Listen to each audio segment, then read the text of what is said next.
Hello.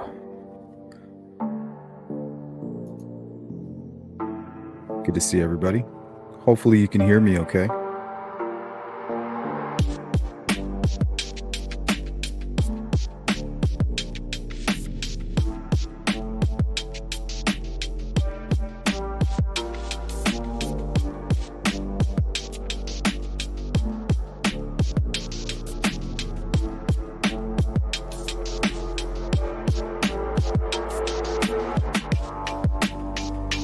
What's up, Purdue? Good to see you.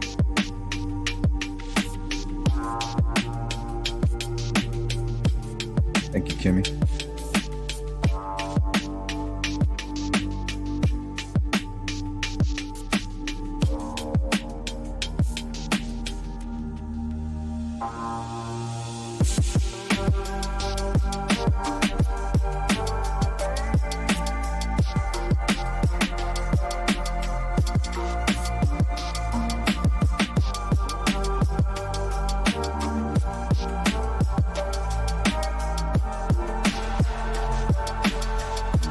Jules, good to see you, Vanessa, TTN Fangirl, Rain Dancer, Miss Thang, Nathan Clark, Jari. What's up, guys? Hope everybody's doing well. True Crime Housewife. Hello. Yeah, you guys be careful out there. Hey, Bossy.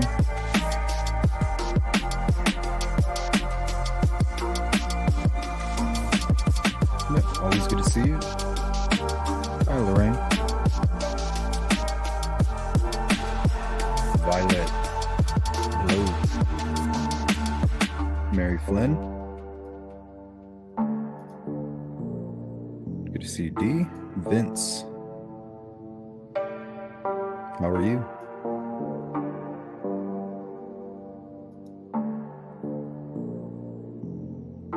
Yeah, it was warm today, that's for sure.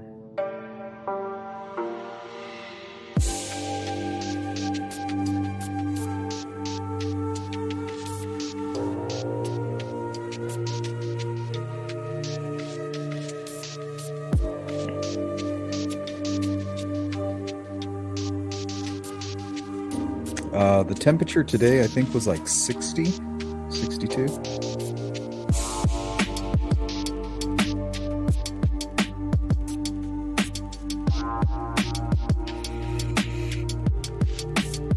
Hey, Dollar. Good to see you.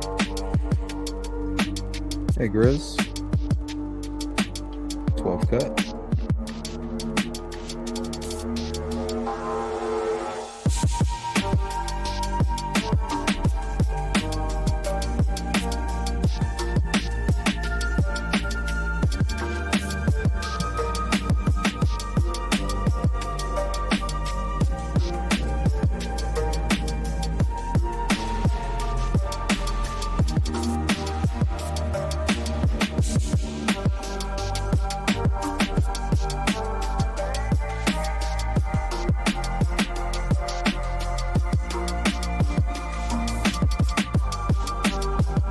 Oh, that sounds awful.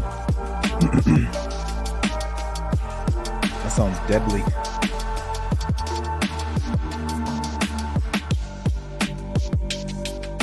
Timmy Waring, hello. What's good?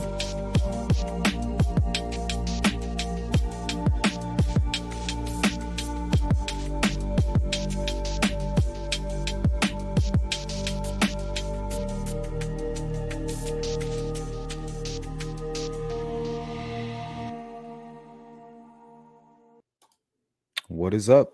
Welcome back to another Sleuth Intuition Live. Today we will be looking at the recent Idaho murders.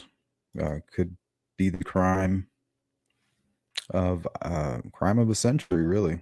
I mean, you have 4 young people murdered at this point. There's absolutely no suspects. They have somewhat of a direction they seem to be going. They claim it may be targeted.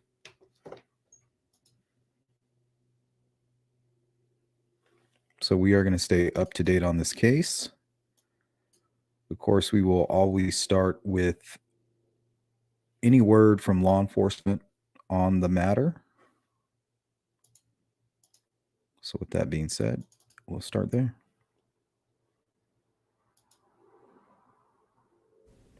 So I know there's been some questions about the leadership in this investigation. What I want people to know is this is a Moscow Police Department investigation. We're utilizing the resources of the FBI and the state police, but we pick the investigators. My command team oversees this. We have 94 years of experience between us, and we're going to continue to work this case. We're going to continue to work it to the completion. We have a lot of resources that we're utilizing, but we still ask for your help. We ask for any tips that you might have, anything that you might be able to give us. We're going to take a look at those, but be assured that this investigation is the Moscow Police Department's, and I am the chief, and we're going to follow through with this. And just know that from the very beginning of this, I'm the chief. We've been a unified group, and we make decisions together. But those ultimately, I stand behind to the end. I'd like to update you on our tips so far. We've received 7,600 email tips. We've received 4,300 phone tips. We've received 4,500 digital tips. All of this helps build the picture that we're trying to put together here to solve this case. What we want you to know is we appreciate all your help. We appreciate everything that you've done, but we're asking that if you have anything additional, please just send it to us through our tip line or through our email tip line. We appreciate that. All right, that was 2 days ago. And that would be the most up-to-date word from law enforcement as of right now.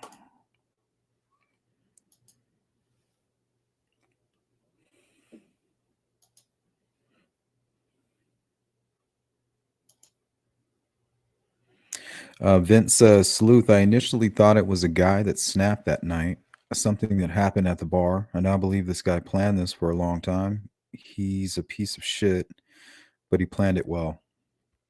I don't know yet. I mean, they have all this information that we're going to go over, like in the timeline, and they're looking for this Elantra, and there's all this college, frat activity and just partying and things like that. So I'm glad that they're focused there, because that's, I believe they assume it's somebody related to the college and directly to those group of people. But it doesn't mean that that's 100% what's happening.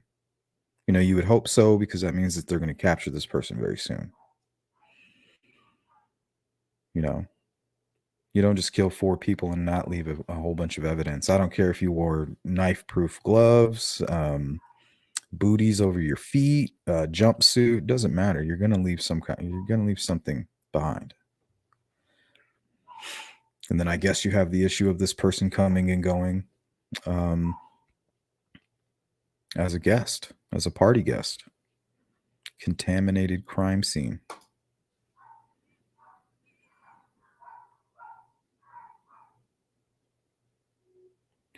Well, D's finally free. Good, D. Stay out of them drive-thrus. I see you got stuck in that one earlier. Fast food is an idea. It's not a fact. Okay, I think the next item up here, as far as an update, would be the abandoned white car that's been talked about recently. Let's take a look. University of Idaho slayings turns out to be a dead end. Police say the white Elantra found abandoned in Eugene, Oregon, is not believed to have any relation to the ongoing murder investigations. The owner has been identified. She lives in Colorado. She spoke to cops and said the vehicle was abandoned after a collision. She has no known connection to Moscow, Idaho, or to any of the 4 victims. The latest blind alley is triggering more heat on the cops from the family of slain Kaylee Gonsalves. Attorney Shannon Gray says the lead investigator has only 2 years' experience. We've been questioning some of their decisions, and why they didn't release a general statement to the public within 24 to 48 hours about someone might have had injuries to their forearms or their hands. I mean, those injuries will have been healed up by now. I spoke with police spokesman Aaron Snell. They're referring to the lead detective as as a rookie and that he's in over his head here? We have qualified and quality people working on this case. Those types of comments, aren't always helpful, but, we're going to keep working on, we're going to keep pushing, and we're just going to do what we do, and that's the investigation of a criminal act. There's mounting evidence that the house where the murders took place was a party palace where dozens of students would come and go, apparently wide open to anyone. Body cam video shows cops answering a noise complaint on Labor Day weekend, 6 weeks before the murders. Yeah, these are cold. A cop pours out a whole case of hard seltzer left at the door. He contacts Madison Mogan, one of the murdered girls, by phone and gives her a stern warning. If I were you guys, I'd probably just come home and make sure that whoever is partying here is keeping it down to a minimum, okay? Yeah, we're going to check all of them. If I have to come back later tonight, there's going to be some citations given out, okay? Okay, very clear. Thank you. So many students partying means there could be hair and fingerprints all over the house that have nothing to do with the murders. Yes, it does make it complex, and we are working on that. So Rain Dancer says it's one man, but I think police was not very accurate who was asleep and who's not anymore. Yeah, I mean, it could have been it could have been a lone wolf came in and just, did it quickly, maybe just going as quickly as possible. Maybe he didn't even realize how efficient he was on the first victims. Maybe he just stabbed and went stabbed and then bounced. Maybe he didn't even realize that they were alive or dead. Just in some kind of rage-filled frenzy. Merry Christmas, Lisa.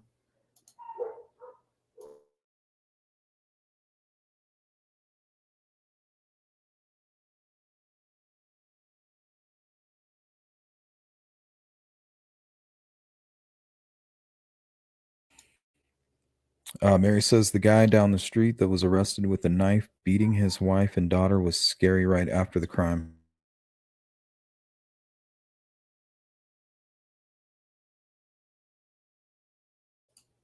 I think that person's name was James Leonard, convicted killer, arrested a mile from the house, the Kings Road house. But I think I don't think there was any connection. I haven't seen any follow-up on that.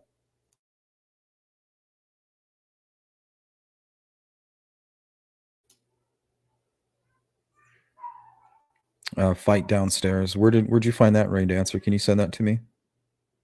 That's interesting. I'd like to get my hands on that. Says in one of the first articles, the coroner said it was a fight downstairs.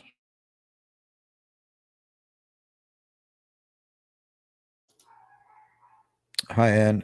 Says, I think they may have several suspects. Challenge is focusing in on the right one with enough solid evidence to arrest them. Yeah, we have all these weird videos, right? All the stuff that's going on. Got the grub truck, and all the security camera footage. Some guy named Adam. I think I got a couple videos on that information here. Hey, what's up, Jim?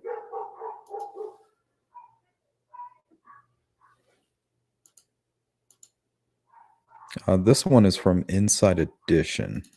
I think they probably included the video in there. Let's watch this. That's what everyone wants to know today as new video emerged of victim Kaylee Gonzalez and Madison Mogan the night of their murders.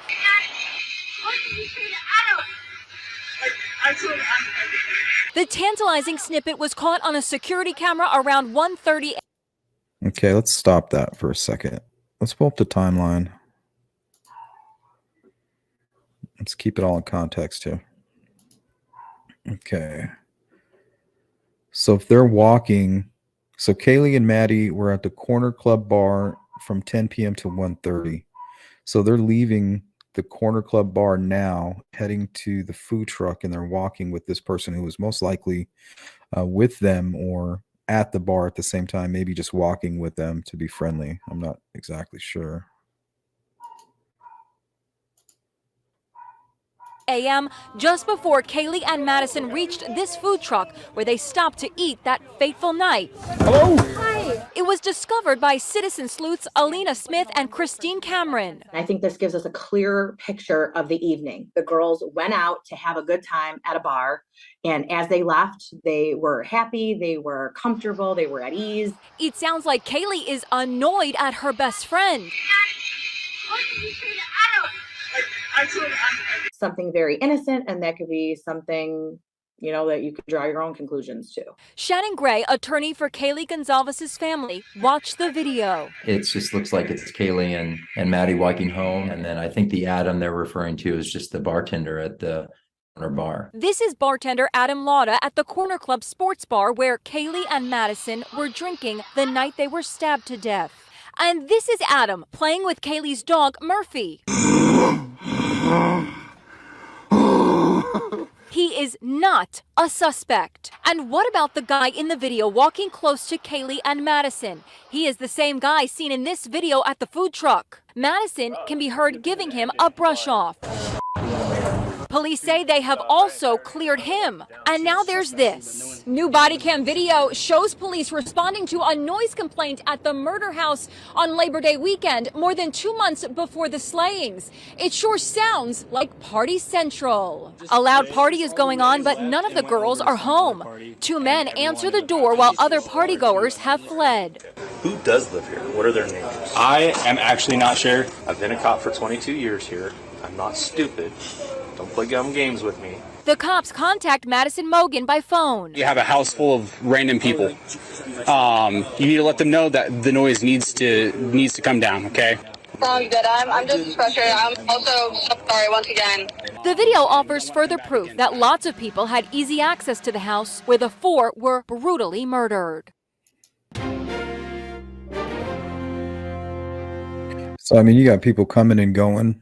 At one point, well, they could have been lying. I mean, some of the occupants that lived there could have been at the home when the cops showed up and just not, wanted to deal with it, or chose to stay hidden, maybe in fear of a minor consumption. Because we saw that they do hand those out like nothing, illegally detaining people of age.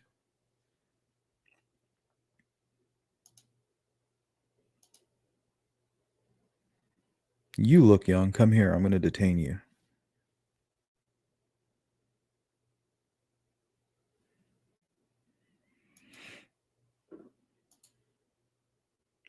Bianca, hello. Seems like just one offender, and one of the girls upstairs was the target.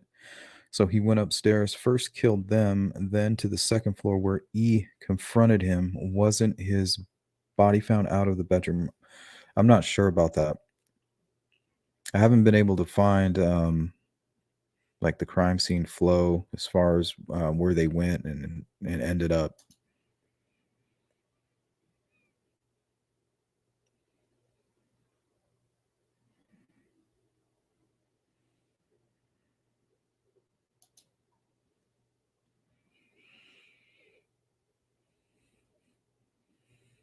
Yeah, Frank Meister was telling me about that. KK had some of his charges dropped, right?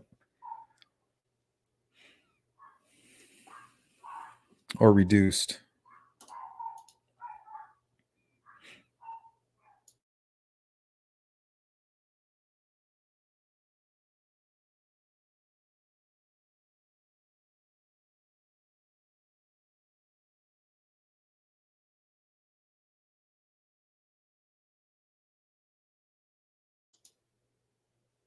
Bethany roommate. Oh, so she did live there. She just kind of acted like she didn't live there. Is that what's going on? Good to see you, Perfectly Imperfect.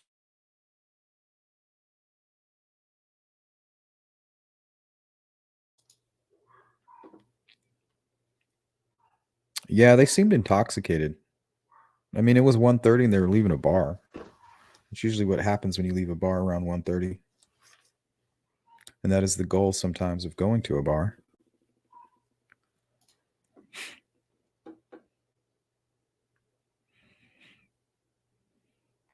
Bianca says the guy the girls were walking with is the hoodie guy, right? He looks like it. He looks like the hoodie guy in the grub truck footage.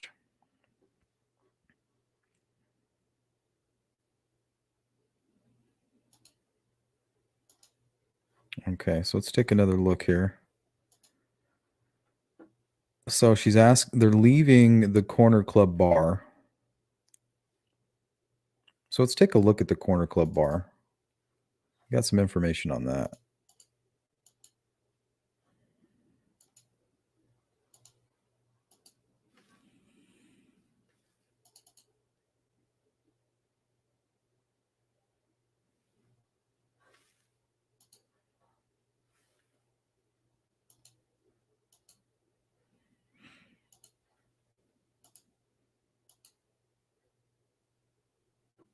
Okay, so this is the Corner Club bar.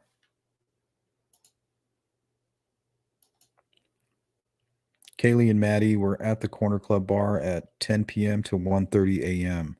So they spent the majority of their night here from the 12th on to the 13th, early morning of the 13th.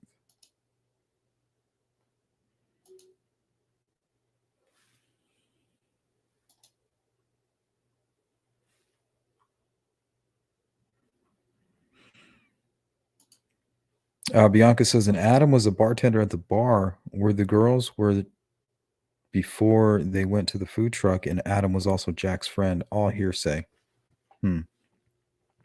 Yeah, was Adam, did they say he was a bartender here at the Corner Club? Or somewhere else? I'm not sure. Hey, Phobe.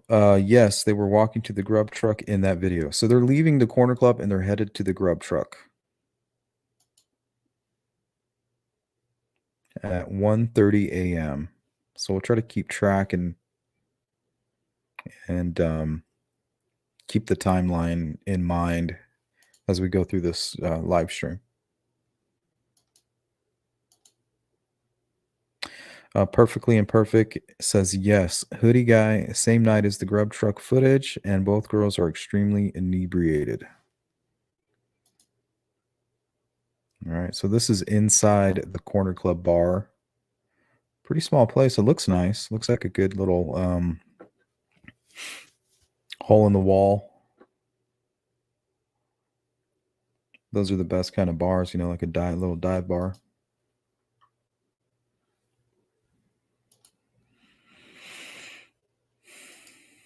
Hey, what's up, Zen? Want to say hello to all the people kind of coming in. Zen, SB74, Lisa, Ava, and I think I missed one.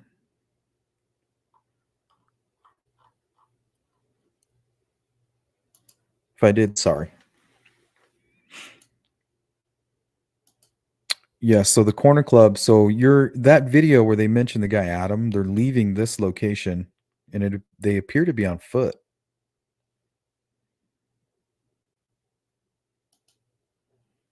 So they're walking most likely, I don't know, I guess maybe just one of these streets straight down here. It's a very short distance, 1, 2, about 3 blocks away to the food truck. So why not walk, right? Makes sense.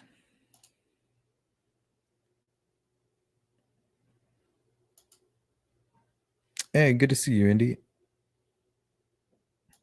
And we have Morgan. There are pictures of Adam in the house he shared with Jack and Murphy the dog. Yeah, we watched a quick little clip from Inside Edition, and they were showing that guy Adam, that he was familiar with the dog.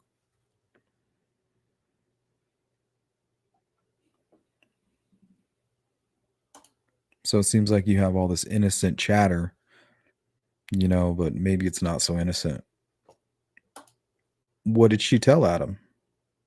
You know, I'm sure law enforcement asked him, like, hey, what did she tell you? She told you everything. What is she referring to?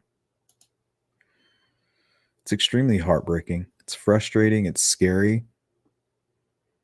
I mean, don't think because these are college girls that this couldn't happen to a grown man. I mean, it did happen to a grown man.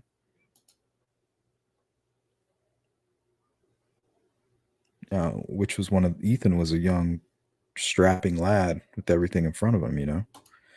So it did happen to him. Hey, Callie, good to see you. Always good to see you. What's up, Charlie?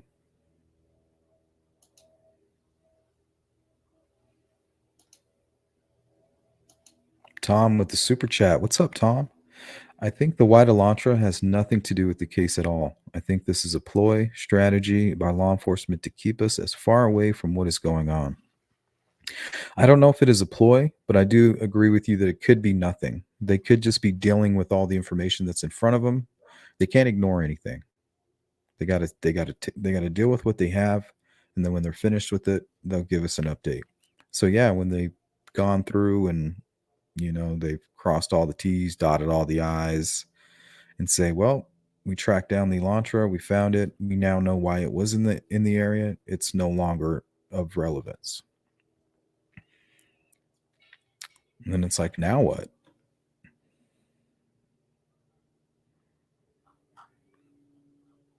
Tom with another super chat. Let's bounce down there to that. Thank you, Tom. The reason why they would do this is so they can focus on the real tips that come in and avoid the noise. I mean, I wish they were that sophisticated. I just don't think that they have that luxury. But yeah, they could be. I don't know their strategy.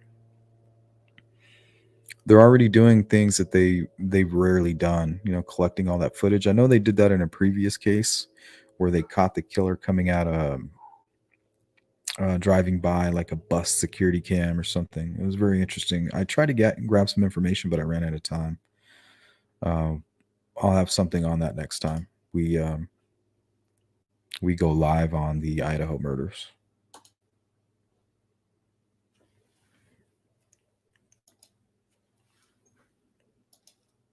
Hey, Tech Death, good to see you. I think the white car is the killer's car. It's around so much. Okay, so many cameras. They know this car is key. Let's take a look here. And that could very well be the case, Tech. My question is, why is this car seen on the gas station security camera footage at 3:45 a.m.? Police say that it was time of death between 3 and 4 a.m. Why can't they be more specific on that?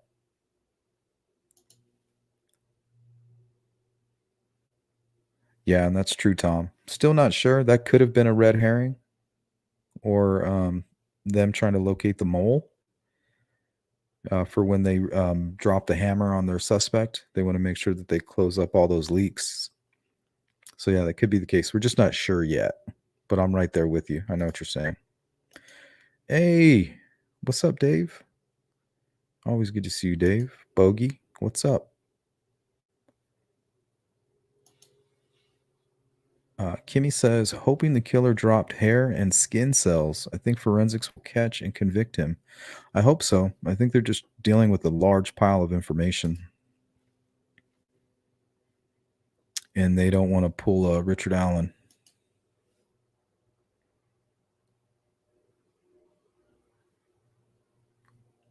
Yeah, we have somebody's going to give us an opinion on it here in a video in just a second. Trying to catch up on the chat. Happy holidays, Dave. Thank you.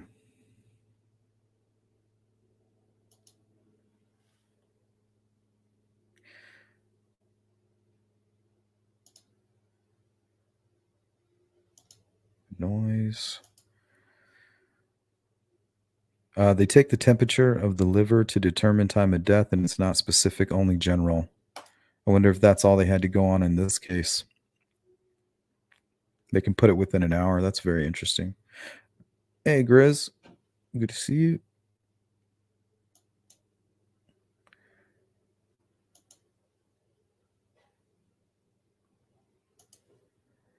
Seattle Ryan, hello. The killer or killers is in another state waiting for winter break to be over and classes to start back up, in my opinion. Young perpetrator following a seasonal cycle, maybe related to the university school. Hey, Chopper. If it was targeted, Chopper, Chopper says it will not be a 6-year case. I'm sure they have an idea of who it was. I really hope so. Because if it's targeted, I mean, they got to have some idea of who did this, or at least what kind of circle he runs in, right? No evidence left on your like button. Yeah, what's up with that, guys? Need some DNA on that button. Show some love. Let's see. So this is the corner club. Cameras everywhere. I don't know if you can see that. There's a camera up here at the top, right at the entrance. Let me go back to the one on the inside. There's 2 cameras here. One aiming at the door and one which appears to be aiming at the staff or a hallway. So plenty of cameras. Here's that camera again. Or here's another camera on this side, and that might be one there. I'm not sure.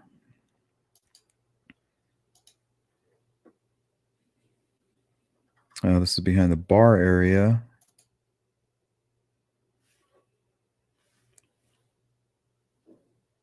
This is a 3D clip I took from Google Maps. Little parking area on the side.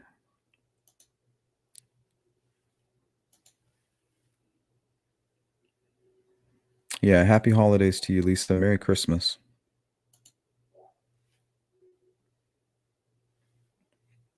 Thank you, Morgan. It's good to see you, and thanks for participating in the chat. How you doing, Chopper? Bianca says, okay, so in my opinion, this timeline is already telling a story. First of all, I think there was just one target, okay? And the other 3 were just would-be witnesses so that they were killed. I can see that. Maybe they could identify the killer or identify the motive, which would point to the killer.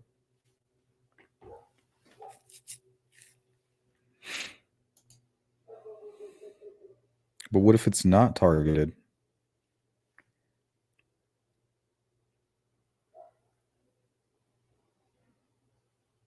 So it looks like they have a little patio area. Let's run that back. So right there, looks like you can kind of maybe bring your beers out to the back here.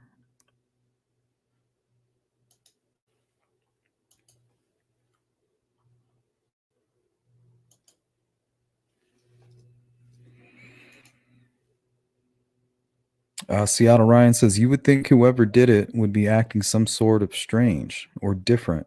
One would hope that people that are close to that person will notice the indifference. I just don't think it's easy for everybody to turn in your family member. You know, they can easily give you like some stupid story. Then in your mind, you're like, you just choose to believe it.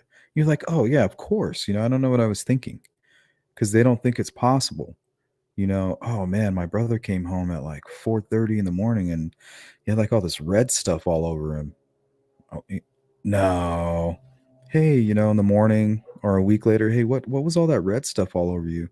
Oh, you know, I was doing this or I was doing that, make up some stupid story. And then, you know, the family member is just going to be eager to agree or believe like, oh, yeah, of course. You know, my uncle, dad, brother, you know, sister, mom, whoever might be involved, you know, they wouldn't do this.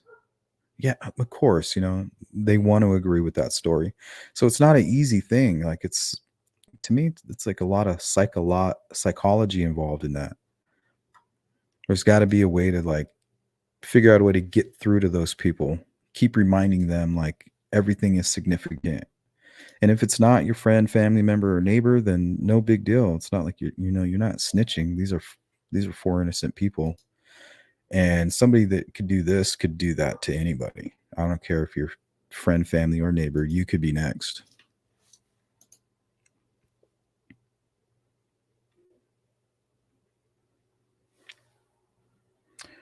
All right, let's see what else I got. Oh yeah, I pulled some incident reports.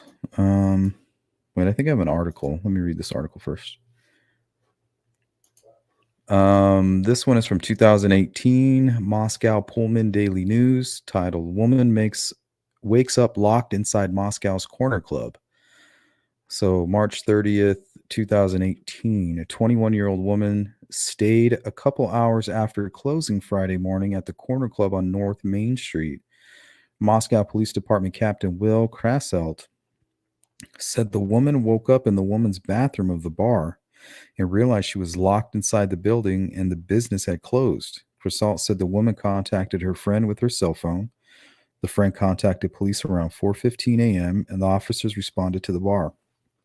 The bar's owner unlocked the door and let the woman out. Did you guys ever see the movie Hostel? A pretty scary movie. Hey, Tom, thanks for the super chat. They want the killers to think they are way off. They have a lot to process at the moment. When they make the arrest, everyone will be surprised. I hope so. I mean, I always hope that they have some kind of strategy. Hey, what's up, Vertigo? Merry Christmas. So in the movie Hostel, you remember those guys that get drugged, and one of them kind of is able to like sneak away. He like realizes he's been drugged. He's like, I got to get out of here, and kind of hides. I think he falls asleep in like some kind of storage room. So I wonder, was this girl just drunk and passed out in the bathroom, or I don't know, was she drugged? Does this happen often? I mean, I went out and drank with the best of them when I was young, and I've never seen anything like this. Like, how do you fall asleep in a bathroom and your friends don't even do they not even go find you? Like, what the hell? Or maybe you're being a jerk, maybe? I don't know. Strange story. And then here's some quick police calls that went out involving the corner club. Two were from this year, and then another one I think is from 2018. July 23rd, the incident, male seeming intoxicated or high on drugs, wandering around in the area, kicking cars. Officers responded, no report. I wonder why there wasn't a report.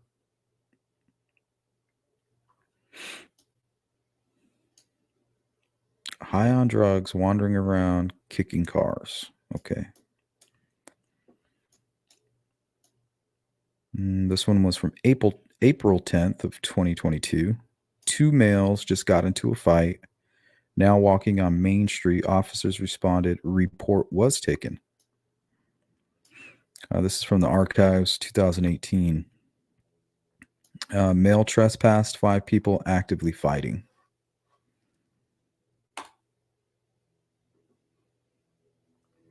And I guess this bar is also part of a bar hopping tour. So it must be popular amongst the college students there.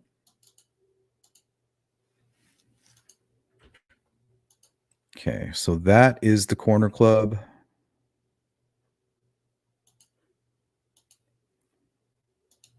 And now the girls are headed towards the food truck.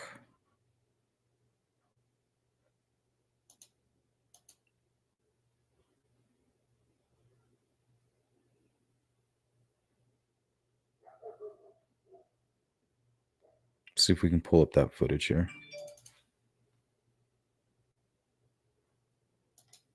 It's amusing, though. It's fun to watch. Have a good night. Sorry about that. A little loud. Hello. Hi. Welcome back. Thanks.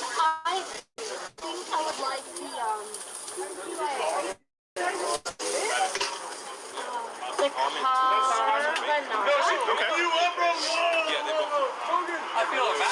But if I have like a free grub truck on my app. Oh, yep. So what you want to do is we'll actually do this. I'm about to make you show you your work in the gym system. You're still light. There you go. Thank you. Absolutely. How many more do you need? That's the second one? Awesome. Dawn's mom. Oh, wait. Yeah, So it's about 140. Maybe I didn't have it. It's right here. And then what was Don't forget to remove the spoon. The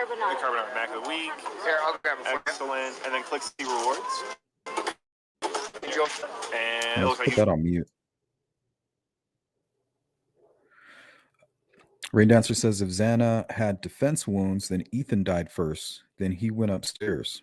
I mean, that would make sense. You know, if this is a male perpetrator, he would want to get rid of the threat, right? Take out the male who could potentially stop me. But at the same time, whoever's doing this murder, if it's targeted, they're not in their right mind. They're rage. They don't care. It's like maybe they never even were even thinking about getting away with it. Maybe they're so pissed off and they're so filled with hate and um, I guess lusting for revenge.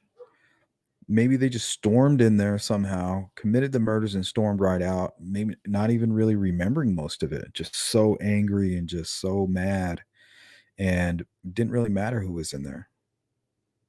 I'm going to go in there and I'm going to kill all of these people. I can't believe they're going to tell my secret, or I can't believe this person did this to me. Something like that.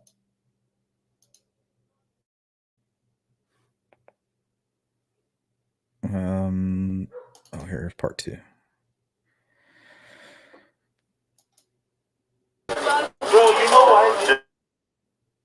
Put that on mute. It's kind of loud anyway.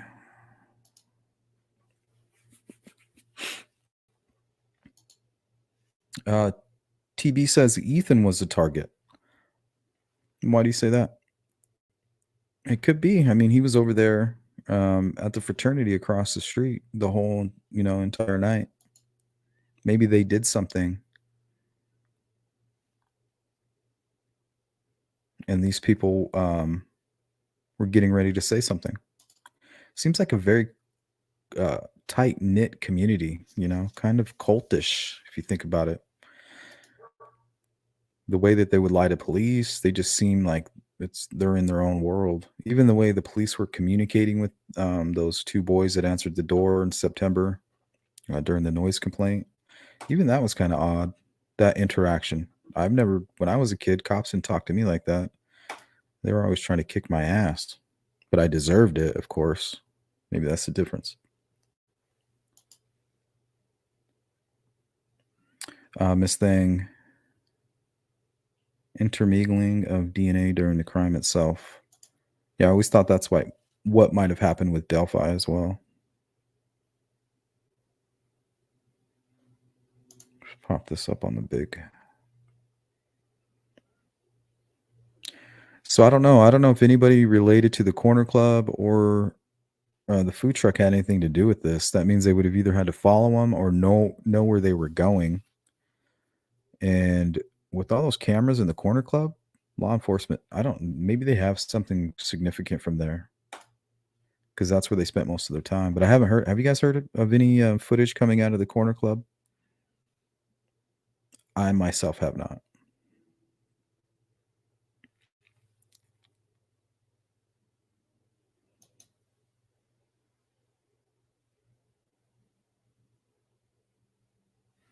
Oh, yeah.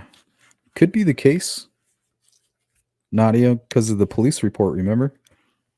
Something at Sigma Chi, there was an altercation going on in the field, and that's why police were called out there. So, yeah, you could be onto something as far as that. Maybe that's what they were fighting over. Maybe they were fighting. Maybe he said, hey, well, I'm going to law enforcement. You killed that guy. I know what you did. And we've all agreed that or maybe they all did something together and they were going to come forward about it. Thank you, Tom. Has anybody confirmed if Hannah was an ex-roommate? I have not.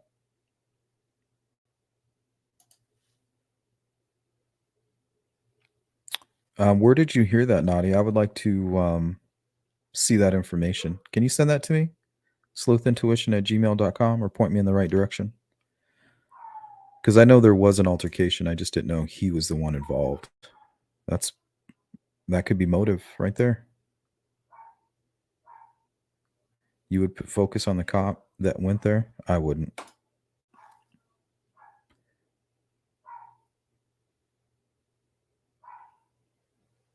Ann says possible drug related. Some small time dealer gets stiffed or took interest in the victims in the course of adjacent neighborhood drug deals. I don't see it. Knife is very personal. So either you're a sicko trying to get the thrill of the kill, or you have personal beef, in my opinion.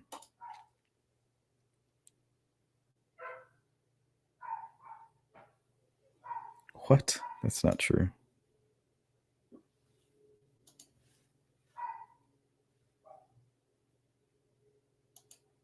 Is it true? I hope so. If you're going to be putting it in my chat, I hope that it's factual information. Hey, Bonnie, good to see you. Public art critic, good to see you. Don Spain, hello. Yeah, Tom has shown the channel quite the love. Thank you so much. A lot of you have. I appreciate it. Yeah. Yeah, TB, just choose your next words very carefully, if you would, please. One of the killer's last chances, Kaylee Wright. The Rockaways, hello. That night would have been one of the killer's last chances at Kaylee Wright. She was in town by coincidences was moving away. I did not know that. That's news to me. Yeah, strike at all of them, Bogey, right? I don't care who's in front of me. I'm going to take all of you out. You will not do this to me, or you will pay for what you have done. Yes, perfectly imperfect says underage drinking in the field, not fighting. Yes, there was underage drinking, but the cops were called because of some type of altercation originally, and then underage drinking was found.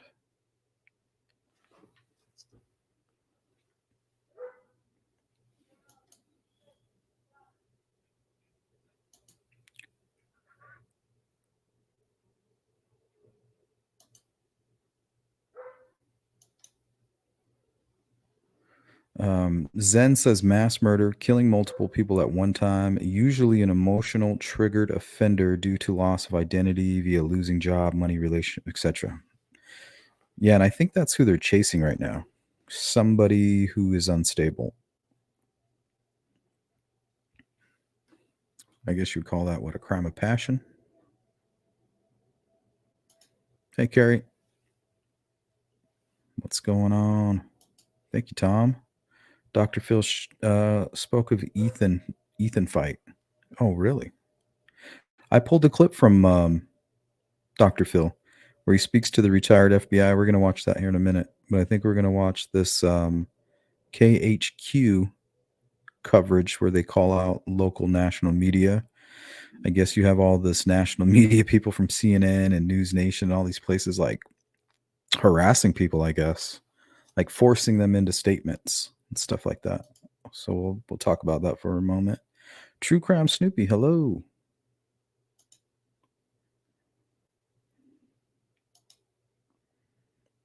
But I have not watched the full Dr. Phil episode. So after this, I'm going to check out the full thing.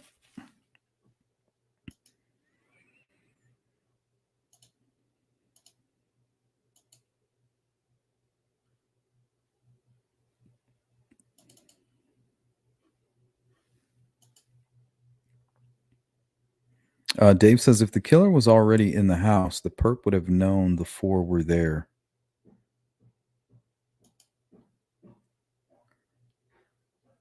She was going to travel to Europe in January and start her new job in Texas in February. That's interesting.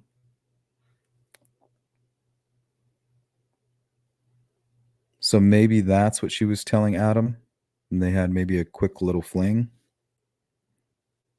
She tells Adam, I'm leaving to Europe in January, and then I'm starting a job in Texas. So, you know, so it's over.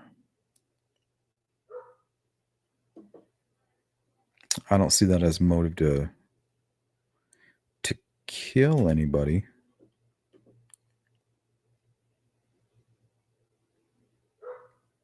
Let's look at the timeline one more time. Let's hide those comments. Okay. So 10 to 1:30, they are at the Corner Club bar. We've seen them walking from the Corner Club bar on video mentioning Adam. And then at 1:40, they arrive at the grub truck and hang out for about 10 minutes. Because I guess it's pretty decent food, and they're going to cook it up for you pretty fresh there. And then 1:40, then at 1:56, which is only 16 minutes after arriving at the food truck, they are home.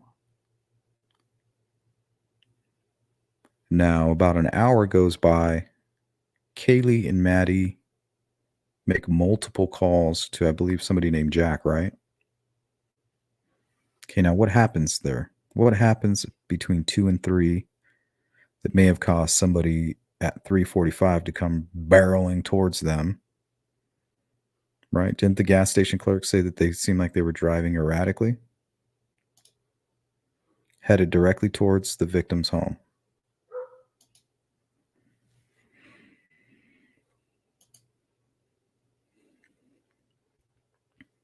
So it seems like that's where they need to focus, is between 2 and 4. Rumors floating around online. There's also been a great deal of sensationalism on the national level. According to residents in Moscow, some people related to the case have been harassed and even followed home by national correspondents. Today, Nonstop Local's North Idaho reporter John Webb spoke with residents in the town and a Pullman radio news anchor who's covered the Palouse for many years. John. Yeah, good evening, Sean. Evan Ellis, who is the morning news anchor for News Talk for the Palouse, says out of his past 2 decades covering this area, he's never seen anything like this, particularly on the national level. I've avoided getting into any of the speculation or any of the theories, and I know there's a lot of that out there, and I've gone so far as to not even distract myself and look at it and take a look at what's being reported elsewhere. Evan Ellis, a respected journalist on the Palouse, says he's actively steered clear of gossip on the University of Idaho murder case to keep a clean mind and only rely on official information from the Moscow Police Department. But that's not easy and getting harder every day. Ellis says he's heard from members of law enforcement who say national outlets have followed people even loosely connected to the case all the way to their homes. I've heard this firsthand from certain folks. Hey, yo, SA, is your name Jack? In law enforcement locally in Moscow and Latah County of getting followed home and trying to get tracked down in parking lots, and just very aggressive efforts from national media types and even into press conferences, John, and I know you've probably noticed it as well. Ellis telling us that he thinks their behavior has skirted the line between what's acceptable and what isn't. There was a few members of the national media who I felt were overly aggressive and kind of borderline unprofessional in terms of trying to really push these guys when they weren't going to really give more information. The same goes for University of Idaho engineering student Ross Dunworth, who's lived on the Palouse for 17 years, telling me today that his friends have been approached by national reporters. I have some friends that have definitely been aggressively pushed to make like a statement to national media, and I think they're not from the area, they're not living in it, they don't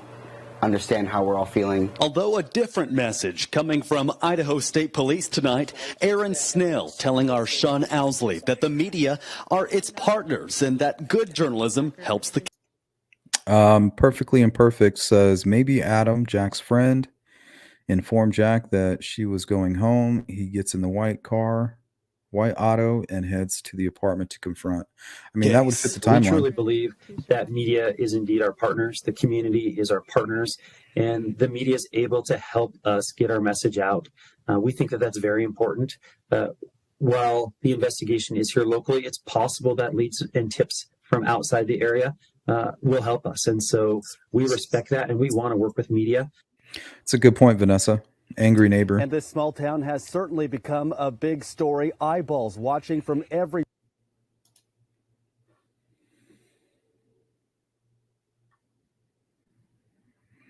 I think somebody else mentioned the neighbor as well, right?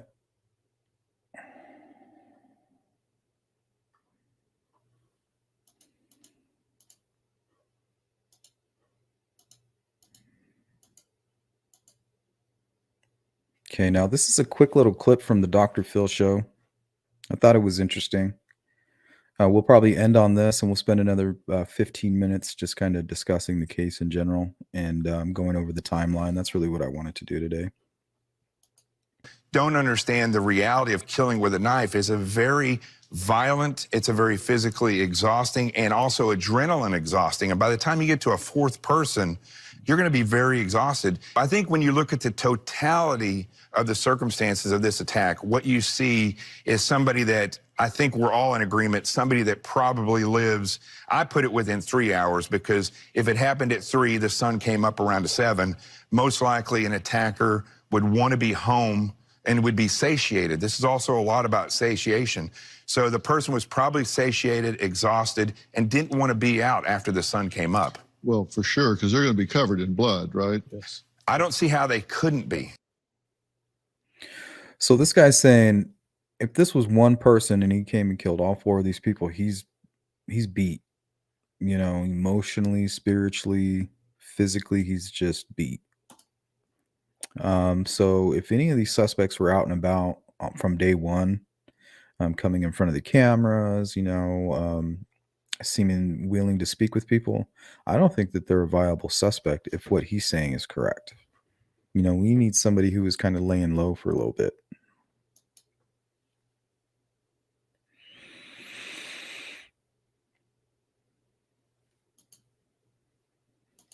Oh, that's right, Lorraine.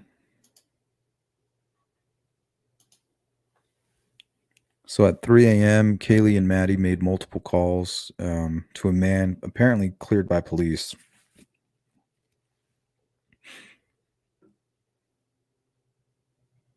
Xana and Ethan were at the Sigma Chi house from 9 p.m. to 1:45. It's a quick walk from their home. So the altercation that happened out in that field happened out there like around 3 a.m. Why would Ethan be involved in that conflict when he's already home, probably in bed by then?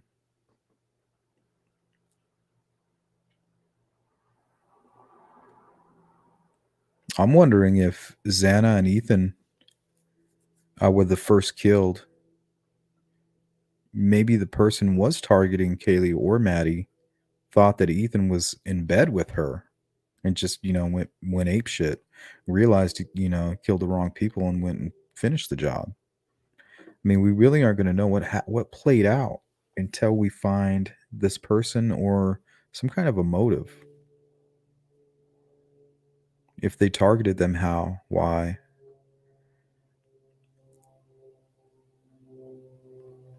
And why would a young college person risk everything and be so angry and so determined to kill somebody? They would risk it all.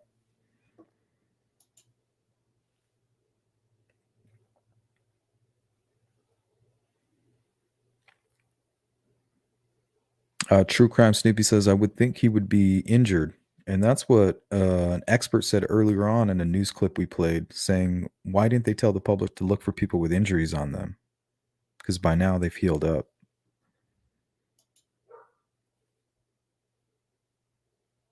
Yeah, hopefully there's some skin in the fingernails.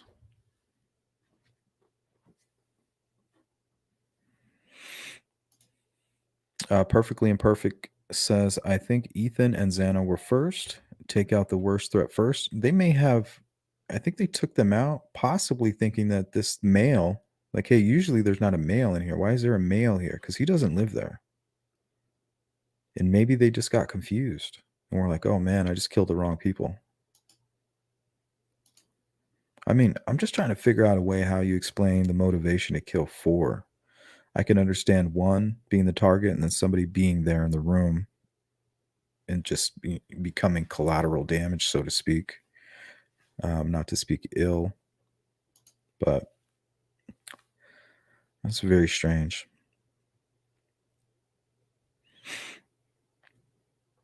I wonder if they were trying to keep a secret. Somebody's secret is being kept, maybe.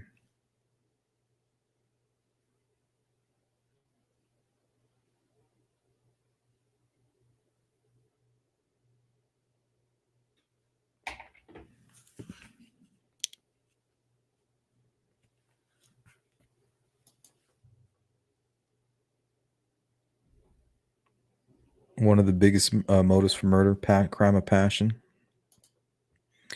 Yeah, but usually you see stuff like that with married couples and stuff like that. Hey, Sassy, good to see you.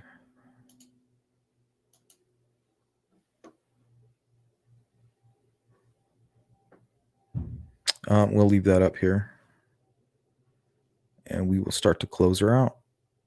Hang out another 5 minutes, guys.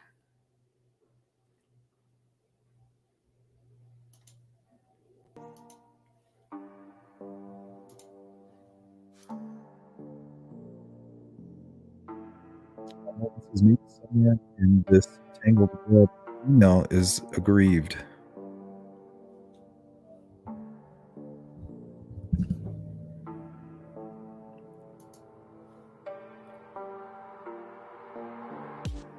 If it's somebody who knows the girls, then they know that Ethan stays pretty often, and they know the layout of the house.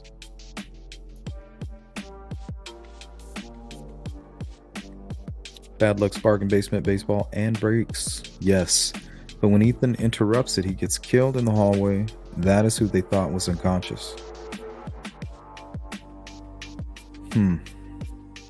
Yeah, I would really like to know how that all played out. Jealous rage killing. Yeah, when I think of a bloody knife attack and multiple victims, to me, I could see jealous rage, not knowing how much damage you're actually doing. Thank you, Sensei. Says, I wonder if any of the victims left any evidence on their phones. If they weren't killed instantly, like a word or an unsent text or something. Yeah, it seems like they were awake, possibly. Why were they making all these calls? Multiple calls from multiple phones. To one of their exes at 3 a.m. Wonder what those calls were about. Was it to tell them something? Was it to ask for help?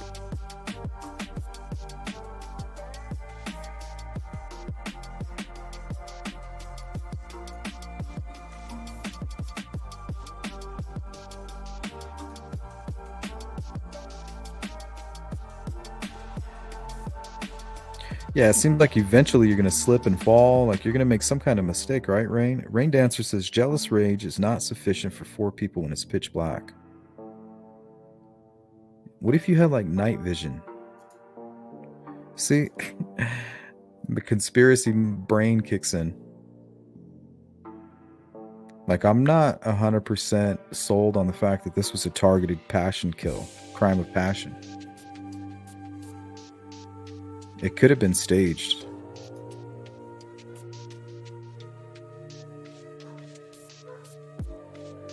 Hopefully they'll find out soon.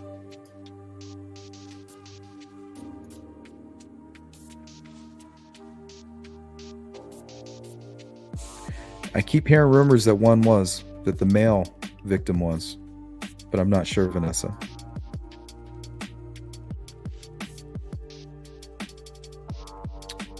Not confirmed, but apparently Ethan was in the hallway. Yeah, I can't find any solid information on that, but I keep hearing it a lot.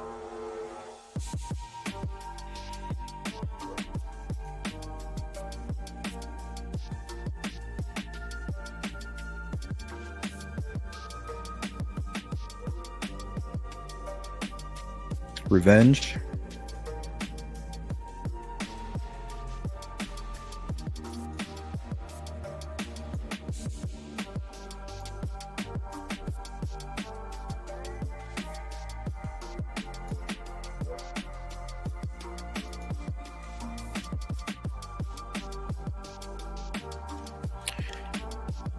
Yeah, I am getting some kind of initiation vibes, you know, or some kind of tight-knit group.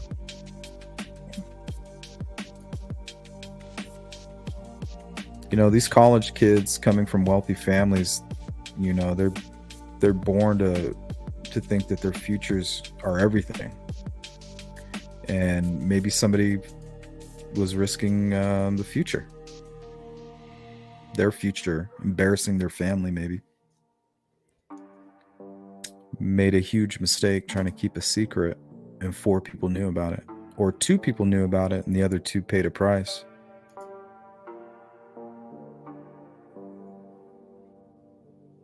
Yep, thank you, Mary. Yeah, we're going to start closing this out. If you guys are part of the replay crew, leave a comment. Make sure to get to you guys as soon as I can. Hit the like button, guys, if you haven't already. Thank you. Really helps my channel out.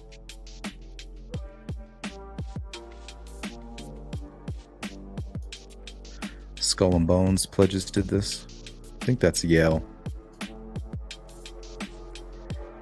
Staged murder. The perpetrator made a targeted murder and mass murder.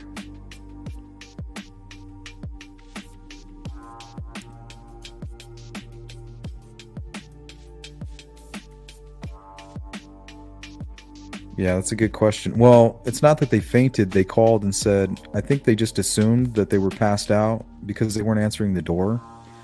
And maybe these doors have certain locks on them, maybe automatic locks. They're knocking. You know, do you want to come to breakfast? Are you going to come to breakfast? Hello? Is anybody in there? Somebody's saying, well, I know they're in there. You know, I can see them through the window. Call the police. We have somebody who's unresponsive. Police show up and show up to one of the worst crime scenes they've ever seen.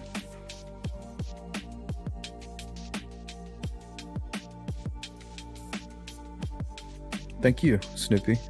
Thanks for hanging out. Thanks, Cindy. Thanks for hanging out as well. Callie, it's always good to see you. Morgan. Yeah, it is kind of strange. I wonder what information's there. What are they saying, you know? And why'd they call him so many times? Are they calling to try to explain something? Maybe they heard that he's really mad. Maybe they know that he's going to find out about something. Maybe she misses him and is trying to tell him something. Maybe it's something really harmless.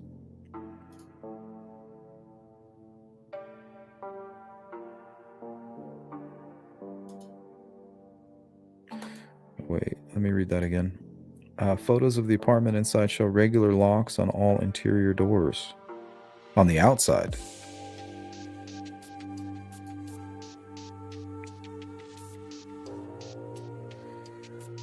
Yeah, hopefully they're waiting on something along those lines. Lab results, DNA, some kind of something they can tie directly to a suspect.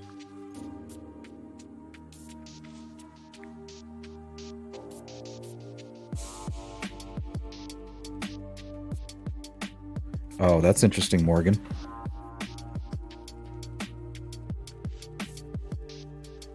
Maybe somebody seeing the crime scene, coming down to tell everybody and just passing right out. Jeez.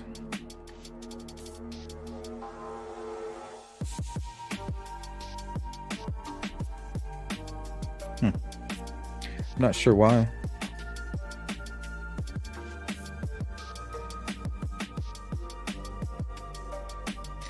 All right, guys, that is going to wrap it up. If I don't see you before Christmas, Merry Christmas to you and your family.